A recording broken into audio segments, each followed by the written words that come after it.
He says he didn't like the way it looked, and he's sending me to Imperial Point Hospital because he wants them to look at it. That was in November 2007. Maurice, God rest his soul, never left the hospital. He was the healthiest 63-year-old on planet Earth. And when this was looked at by Dr. Graff and then Imperial Point Hospital, he had stage 4 mantle cell lymphoma. And we began, I was on the phone with him every day, and we began trying to come up with a game plan about going to a special hospital in Tampa or possibly even out of the country. And he never even got to the next level of investigation. It was so far advanced. But here's a guy that I promise you had no regrets, lived every day to the fullest, which is what I try to do. And what made me think about that this morning was Shadow's passing, and think about Maurice and Lenny, because they all had cats, and I even told my wife that they're probably there waiting for her arrival.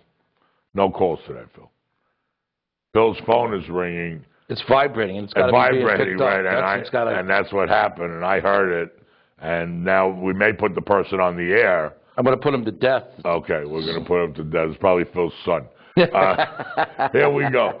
So, and this is something that is obviously very near and dear to me, about living in the moment, taking each moment as it comes, embracing each moment.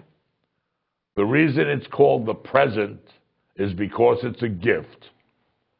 And to show you the negative attachments of not living that way, I'm going to share a story. I don't know if I told you this. I don't quite remember, about my dad.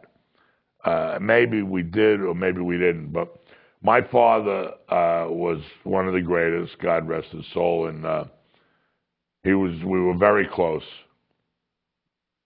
He was a hard-working New York City cab driver. And he had this plan. And my mom was a school secretary in the New York City school system. And this was the plan, that when he was 65, he was going to sell his cab.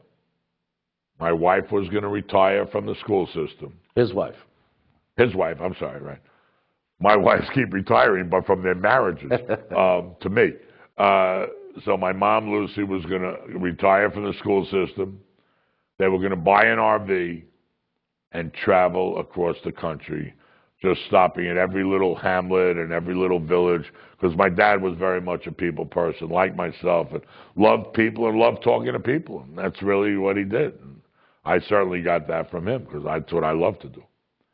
Well, here's what happened and why it didn't quite work out that way, and one of the reasons I insist on not delaying. I insist on packing as much as I can into this minute, because I don't know if there's going to be a next minute. And that's true for everyone. We don't like to acknowledge it. We all have this innate fear of death or whatever. But you know what? I don't want to have a fear of life. And so if I embrace life, when death arrives, it's going to arrive. I mean, I'm not here to talk about death today. I'm just talking about why you need to do it today. Whatever it is you're not doing, do it today. Because I'm going to tell you what happened with my dad. He had been in the Army, and in the Army, a shell had gone off near his left ear, and he was on 10 or 15% disability straight through. I'm going to tell you a little secret, however, that in the old days in New York City, before there were air conditioners in taxis or in cars, and just picture this, a cab driver in Midtown Manhattan, 12 hours a day, with his window open, the horns blaring, the screaming, the yelling, the screeching. Every old-time cab driver in New York City has what's known as a disease that's called cab driver's ear. They can't hear in their left ear because they've all been in the middle of the, it's not true anymore, because there's no these are the old-time cab drivers, before air conditioning. So my dad's best friend, Harry, upon hearing my dad's idea about retiring and, selling the cab, and he said to him, you know what, Sam, maybe you should. My dad was an incredibly healthy guy, just like Maurice. No doctor time, no hospital time, really embraced life. And he says, maybe go to the vets and get your disability upped from 15% to 100% of your hearing in your left ear, because it was totally gone, and they'll give you a few extra dollars on your travels. Yes, great. He goes down to the Veterans Administration. Never smoked a day in his life, never did anything like that. And they looked at some x-rays and they said, you know what, would you go over to this department? We'd like to further investigate something. We don't like the way it looks. His birthday was on November 16th, 1979. He was 65 years old. They determined this beautiful, healthy, hardworking, caring about nothing but his family man that was waiting until his retirement to fully enjoy the fruits of his labors. And that day at the Veterans Administration, they told him he had a rare blood disease that was called multiple myeloma. But now it's not that rare, but back then it was 30 years ago. And my dad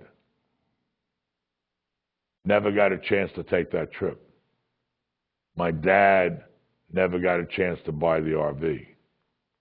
My dad, after investigating on his birthday in 1979, in November, he passed away on August 28th, 1980. 8 months after these grand designs and grand plans